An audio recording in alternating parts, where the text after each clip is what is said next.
এসে কম ছিল। প্রথমত সয়াবিন তেল আমদানির ব্যাপারে এটা একটা, আমি আগেই বলছি যে অত্যাবশ্যকীয় পণ্যগুলো আমরা রীতিমতো আমরা আমদানি করতে থাকবো।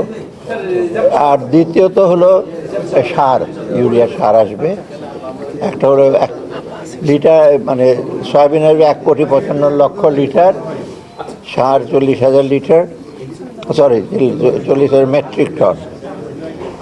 আর আমাদের আরেকটা খুব ইনোভেটিভ প্রজেক্ট, ইনোভেটিভ না, এটা যেটা কর্মসংস্থান আলাপ করে তো আমরা ধারাবাহিকভাবে একটা আমরা এডিবি প্রজেক্টে বিশেষ করে ড্রাইভারদের প্রশিক্ষণ দিচ্ছি ড্রাইভারে, এবং ওরা দিচ্ছে বিটিআরসি দিচ্ছে, বিএমইটি দিচ্ছে এবং বিভিন্ন সংস্থা, এবং ওটা এডিবির টাকা। আর এটা আজকে আমরা 60,000 ড্রাইভারকে প্রশিক্ষণ দেওয়া হবে, তার মধ্যে 40,000 নূতন আর 20,000 এক্সিস্টিং। 20,000 এক্সিস্টিং মানে তারা বেশিরভাগ কিন্তু লাইট ভেহিকেল ড্রাইভ করে, এবং বিদেশে কিন্তু ওদের এর চাহিদা নাই। তবে বিশেষ করে বিদেশের জন্য 20,000 যারা আছে তাদেরকে হ্যাভি যেগুলো আপনার ইকুইপমেন্ট, বিশেষ করে আপনি জানেন এই যে ক্রেন ট্রেন ওগুলো আছে না, এক্সকাভেটর, এগুলো চালানোর জন্য। আর 40,000 নতুন এটা করা হবে। নির্বাচনের সাথে এটার কী সম্পর্ক? না না, এটা ধারাবাহিক। ইনফ্যাক্ট এডিবির প্রজেক্টগুলো 3 বছর ধরে চলছে। এটা আপনারা হঠাৎ করে সব কিছু নির্বাচন নিয়ে যান। এটা নির্বাচন বরং নির্বাচনকে সহায়ক করবে, দেশের জন্য সহায়ক হবে। আপনারাই বলেন কর্মসংস্থান হচ্ছে না, ইনফ্লেশন বেড়ে যাচ্ছে, তো এটা তো একটা ভালো উদ্যোগ।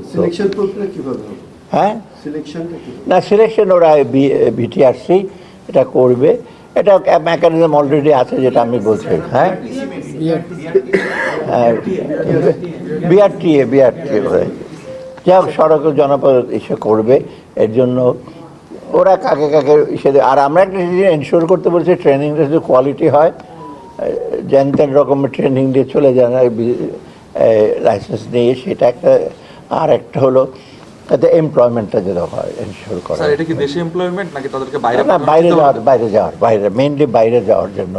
আমাদের তো এত হ্যাভি ইকুইপমেন্ট এত এসে লাগবে না, মানে মাল্টিমোডাল, সে ছোটো গাড়িও চালাতে পারবে, বড় গাড়িও চালাতে পারবে, সেটা বাইরে লাগে। এই হলো নির্বাচনকে সামনে রেখে। আর একটা লাস্ট একটা সেতু হবে বরিশালে, দুমকি ওই ভোলার কাছাকাছি, ওটা সেতুটা করা হচ্ছে বরিশাল থেকে একেবারে আপ টু ইসে পর্যন্ত, কোয়াকাটার বিভিন্ন ব্রাঞ্চ, বিশেষ করে ভোলাটা একটু দূরে, ওটার কাছাকাছি একটা বাহের চর আছে, আপনার জানেন কিনা, ওটা খুব রিমোট এরিয়া আর কি। ওখানে লোকজন ফেরি পার হয়ে যেতে লালমোহনে যেতে চাইবে। এই কটা হলো আমাদের আজকে